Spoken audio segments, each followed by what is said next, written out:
नमस्कार दोस्तों, आपका स्वागत है अपने YouTube चैनल PFP में। क्वार्टर 4 के रिजल्ट्स के सीज़न की शुरुआत हो चुकी है और शुभारंभ किया है हमेशा की तरह TCS ने। TCS के क्वार्टर 4 के रिजल्ट्स को हम डिस्कस करते हैं, लेकिन उससे पहले कंपनी ने शेयर होल्डर्स को एक गिफ्ट दिया है जो कि हर क्वार्टर पे हमें रिसीव होता है, जो कि है डिविडेंड। 15 रुपीज़ पर इक्विटी शेयर का फाइनल डिविडेंड रिकमेंड किया है।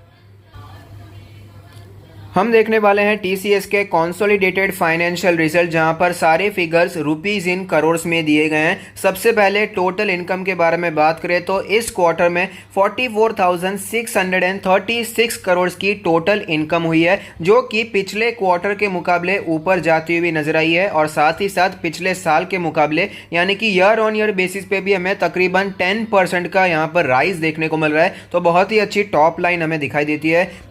खर्चों के बारे में बात करें, टोटल एक्सपेंसेस के बारे में बात करें तो 31,971 करोड़ का खर्चा हुआ है, जो कि ऑफकोर्स अगर बिजनेस बढ़ता है तो एक्सपेंसेस भी हमें यहाँ पर बढ़ते हुए नजर आएंगे। फिलहाल एक डर बना हुआ है कि कमोडिटीज़ के प्राइसेस बढ़ चुके हैं और उसके कारण हमें अर्निंग्स में गिरावट दिखाई दे सकती है। लेकिन जो IT कंपनीज है यहाँ पर ये प्रेशर दिखाई नहीं देता, क्योंकि उनको रॉ मटेरियल्स कंज्यूम नहीं करने पड़ते। ऐसा नहीं है कि कॉपर या फिर स्टील उन्होंने यूज़ किया है। तो एक्सपेंसेस यहाँ पर बढ़ते हुए नजर जरूर आए हैं, लेकिन कोई एक्सपोनेंशियल ग्रोथ यहाँ पर एक्सपेंसेस में दिखाई नहीं देता और इसी के कारण प्रॉफिट बढ़ता हुआ नजर आया है। प्रॉफिट बिफोर टैक्स आप देख पाएंगे 12,527 करोड़ है, जो कि क्वार्टर ऑन क्वार्टर और ईयर ऑन ईयर बेसिस पे हमें इंक्रीज होता हुआ नजर आता है। अब सबसे इंपॉर्टेंट जो कि इन्वेस्टर के लिए है कि भाई साहब क्या आया है नेट प्रॉफिट, बस ये बता दो। तो जो प्रॉफिट फॉर द पीरियड है वो है 9282 करोड़ का, जो कि पिछले क्वार्टर के मुकाबले भी हमें ऊपर जाता हुआ नजर आ रहा है। यहाँ पर राइज देखने को मिलता है और साथ ही साथ ईयर ऑन ईयर बेसिस पे भी परफॉर्मेंस हमें सुधरता हुआ नजर आ रहा है। बहुत ही अच्छी बात है।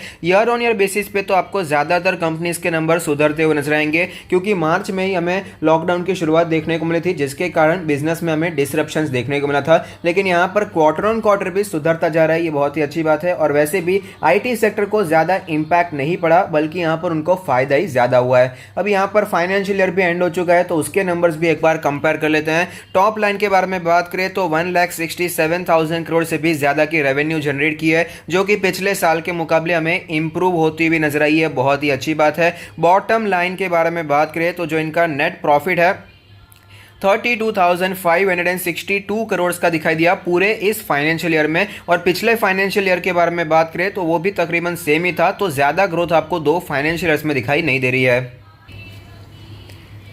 TCS के सेगमेंट इन्फॉर्मेशन के बारे में बात करें तो आप देख पाएंगे यहाँ पर जो सबसे मुझे इंपॉर्टेंट दिखाई दे रहा है कि बैंकिंग, फाइनेंशियल सर्विसेज और इंश्योरेंस यानी कि BFSI सेक्टर से ही हमें रेवेन्यू इंक्रीज होता हुआ नजर आता है। ज़्यादातर इंपैक्ट यहीं से हमें पड़ता हुआ नजर आया। सेगमेंट रिजल्ट्स में भी आप देख पाएंगे कि वहीं से ज़्यादा प्रॉफिट हमें दिखाई दे रहा है। तो सारी कंपनी समझ चुकी है, स्पेशली लॉकडाउन की वजह से, कि भाई जितना डिजिटल होंगे उतना ही बिजनेस के लिए अच्छा है। तो ऐसी कंपनीज को TCS, इन्फोसिस का उसका अच्छा फायदा हुआ है और वही हमें रेवेन्यू और बॉटम लाइन यानी कि प्रॉफिट में भी दिखाई पड़ता है।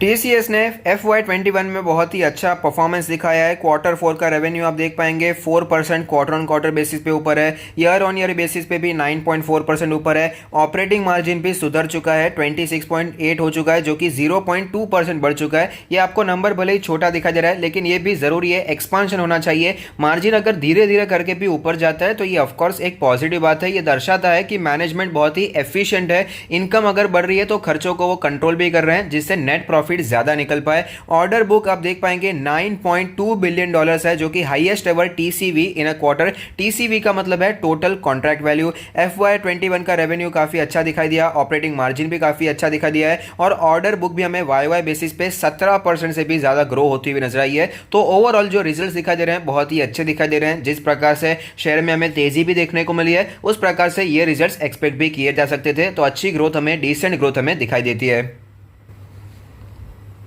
स्टॉक के बारे में बात करें तो TCS का लास्ट ट्रेडेड प्राइस है 3246 रुपीज़, जो कि हमें 2% के करेक्शन पे अवेलेबल है। बड़ी कंपनी है, 12 लाख करोड़ की दिग्गज मार्केट कैप, 2% से ज़्यादा का डिविडेंड यील्ड भी है। तो कौन कहता है कि ब्लू चिप स्टॉक जो कि आपको ग्रोथ भी दे और डिविडेंड भी दे, ऐसे स्टॉक है नहीं। ज़बरदस्ती डिविडेंड के लिए PSU स्टॉक में निवेश करना पड़ता है। TCS एक अच्छा शेयर है जहाँ पर हमें डिविडेंड भी अच्छा मिलता है और ग्रोथ भी काफ़ी अच्छा दिखाई देती है। इंडस्ट्री का PE रेशियो 35 है और उससे महंगे वैल्यूएशन पे मिल रहा है। 39 के PE पी रेशियो पर हमें चलता हुआ नजर आता है, क्योंकि मार्केट लीडर स्टॉक है। सिर्फ इंडिया की नहीं, वर्ल्ड वाइड सबसे बड़ी आईटी कंपनी है, जो कि एक नया इन्होंने एक ताज पहनाया है अपने सर पर, जो कि इंडिया के लिए भी बहुत ही प्राउड मोमेंट है। प्राइस टू बुक रेशियो के बारे में बात करें तो 14.37 का प्राइस टू बुक रेशियो है।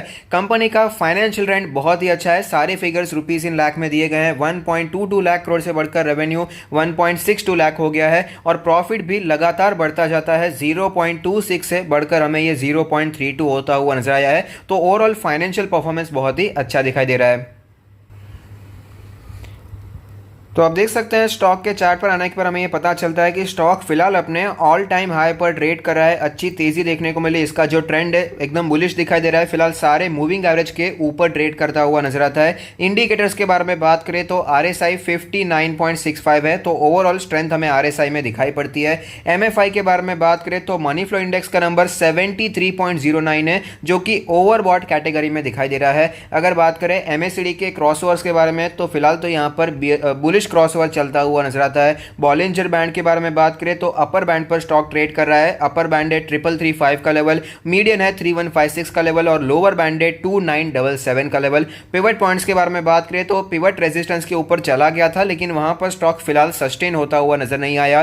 पिवट लेवल 3094 का लेवल है और पिवट सपोर्ट 2984 का लेवल। लॉन्ग टर्म के बारे में बात करें तो स्टॉक ने बहुत ही अच्छा परफॉर्म किया है। बहुत ही मल्टी बैगर स्टॉक रहा है। मल्टी बैगर रिटर्न से स्टॉक ने हमें बना कर दिया है। अब देख पाएंगे जब भी गिरावट होती है तो इन्वेस्टर एज अ अपॉर्चुनिटी लेते हैं और वापस स्टॉक में हमें तेजी कंटिन्यू रहती हुई नजर आती है। 20 मंथ्स का moving average as a strong support हमेशा दिखाई देता है और फिलहाल ये लेवल कैलकुलेट होकर आता है 2545 के आसपास का लेवल और फिलहाल स्टॉक अपने ऑल टाइम हाई पर ट्रेड कर रहा है। तो ऐसी सिचुएशन में हमारा अप्रोच क्या होना चाहिए? तो मेरा मानना है जो रिजल्ट्स देखने को मिले हैं अच्छे देखने को मिले हैं। फिलहाल आईटी सेक्टर बहुत ही जोर में दिखाई दे रहा है, क्योंकि कोविड-19 की वजह से जो प्रेशर देखने को मिला इंडस्ट्री पर, तो डिजिटल होना ही था और इसका फायदा हो रहा है आईटी कंपनीज को।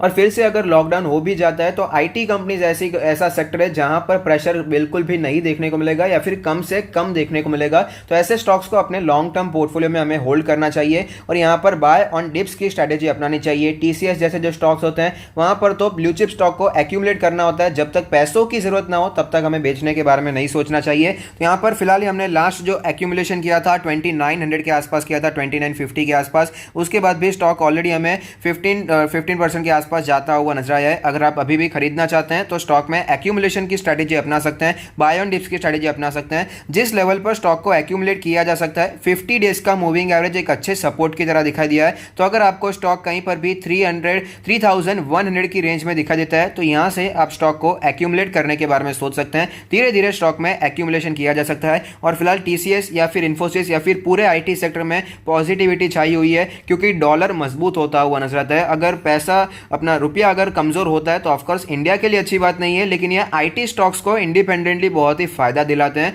तो ये भी एक पॉजिटिव मोमेंटम कंटिन्यू रखने के लिए काफी अच्छा रहेगा। अभी फिलहाल इसके रिजल्ट्स तो काफी अच्छे देखने को मिले, लेकिन मार्केट में वीकनेस है, इसके कारण स्टॉक हमें नीचे जाता हुआ नजर आए। तो घबराने की बजाय यहाँ पर इसे एज अ अपॉर्चुनिटी लेना चाहिए और लॉन्ग टर्म के लिए एसेट ब्लू चिप स्टॉक्स को हमें एक्यूमुलेट करने के बारे में सोचना चाहिए। तो अगर आपको ये वीडियो पसंद आता है तो लाइक कीजिए, शेयर कीजिए, कमेंट कीजिए, सब्सक्राइब कीजिए और मुझे मोटिवेट कीजिए। Thank you. Stay happy, happy investing.